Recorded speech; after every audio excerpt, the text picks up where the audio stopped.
Have you ever felt a lie before you heard it? It's a cold spot in the room, a shift in the air that makes the hair on your arms stand up.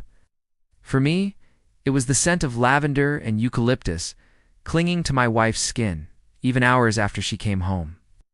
She'd started seeing a masseuse 3 times a week for what she called debilitating stress.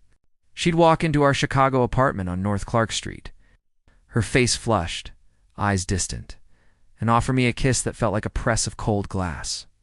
She said his name was Julian and that his hands were magic for her knotted shoulders. But as I lay awake at 2 a.m., staring at the ceiling of our high-rise, I couldn't shake the feeling that his magic was working on more than just her muscles. The real mystery wasn't what he was doing, but how deep the deception truly went. And I knew, with a certainty that chilled my bones, that pulling on this one thread would unravel everything I thought was real. If you genuinely enjoy our stories, please subscribe to the channel, tell us where you're from and what time it is right now. It's always fascinating to know how far our story flows. At first, the humiliation was a private bitter pill I swallowed every Monday, Wednesday, and Friday. Jessica would leave for her appointment, dressed in yoga pants and a tank top. But her hair and makeup were always flawless. "It's about self-care, Mark," she'd say, a little too brightly, grabbing her keys. "Should try it." I'd just nod, the words catching in my throat. I was the loyal husband, the provider, the one who put her through business school and supported her boutique clothing store on Armitage Avenue. And I was being made a fool of in my own home. The change was subtle, then sudden.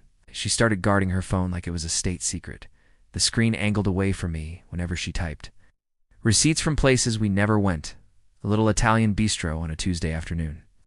A coffee shop miles from her store started appearing in her purse, which she'd carelessly leave open. When I'd ask, her answers were vague, dismissive.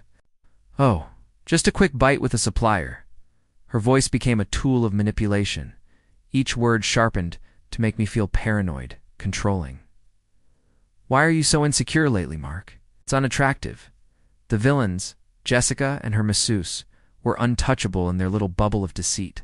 They had their story, and I was just the crazy husband who couldn't handle his wife's success. One night, after she came home late, smelling of that same lavender oil and cheap wine, I found a charge on our shared credit card. The Soothing Hands Spa wasn't a spa at all. A quick search revealed it was a single-room studio in a nondescript building in Lincoln Park, registered to a Julian Croft, and then I saw a second charge from the same day for the Lovelock Inn, a seedy motel just 2 blocks away. That was the night I broke. I sat on the cold tile of our bathroom floor, the credit card statement shaking in my hand, and the silent scream I'd been holding back finally tore through me. It wasn't a sound, just a raw, jagged feeling of utter devastation. My world had fractured. But as the sun began to rise over Lake Michigan, something new and cold settled in its place. The broken man was gone. A strategist was taking his place. My grief hardened into a quiet, meticulous resolve. The first step was separating our finances, a move I disguised as a smart tax strategy suggested by our accountant. Jessica, ever focused on the bottom line of her boutique, barely blinked. She signed the papers without reading the fine print, which gave me full control over our joint investment accounts and severed her access to my personal income. Next, I hired a private investigator, a grizzled ex-cop named Sal, who operated out of a dusty office in the Loop. I didn't need photos of the act. I needed a pattern. I needed dates, times, and locations. Sal delivered, providing a detailed log of their trysts at the Lovelock Inn, complete with check-in times that perfectly matched her massage appointments. I took his file and visited my lawyer, a shark named Ms. Albright, who specialized in high-conflict divorces.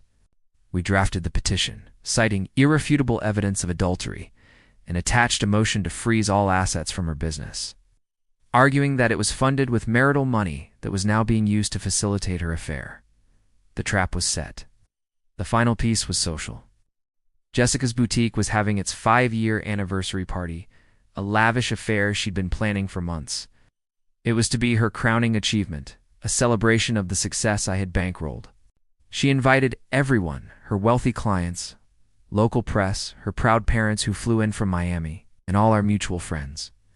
She stood in the center of the room, glowing in a dress that cost more than my car, a glass of champagne in her hand. She looked untouchable. That was my cue. She began her thank you speech, her voice echoing through the chic, minimalist space. Sal, dressed as a courier, walked in and handed her a large manila envelope. "Jessica Collins?" he asked, his voice flat and professional. She took it, a flicker of annoyance on her face. "Yes," she said, trying to dismiss him. "You've been served," he stated, loud enough for the front rows to hear. The music faltered. Jessica's arrogant smile froze as she tore open the envelope. Her face went from confused to pale to a mask of pure horror as she read the divorce petition, the motion to freeze her assets, and saw the glossy 8x10 photos of her and Julian leaving the motel, time-stamped and undeniable. Collective gasp rippled through the crowd. Her parents' faces crumpled. Her biggest clients began whispering, their eyes darting between her and the evidence in her hands. She looked at me, her eyes screaming a question I refused to answer. I just stood by the door, my expression unreadable, and gave a slight, almost imperceptible nod. The empire she built on my trust and my money crumbled in a single beautifully orchestrated moment. The press, smelling blood, started snapping photos of her tear-streaked, horrified face. Her perfect world was a bonfire, and I was the one who'd struck the match. The aftermath was a quiet devastation. Her business, its assets frozen, and its reputation shattered, folded within a month. Her parents, deeply ashamed, returned to Miami without a word. Our friends, forced to pick a side, chose the one who hadn't been living a lie. The divorce was brutal and swift.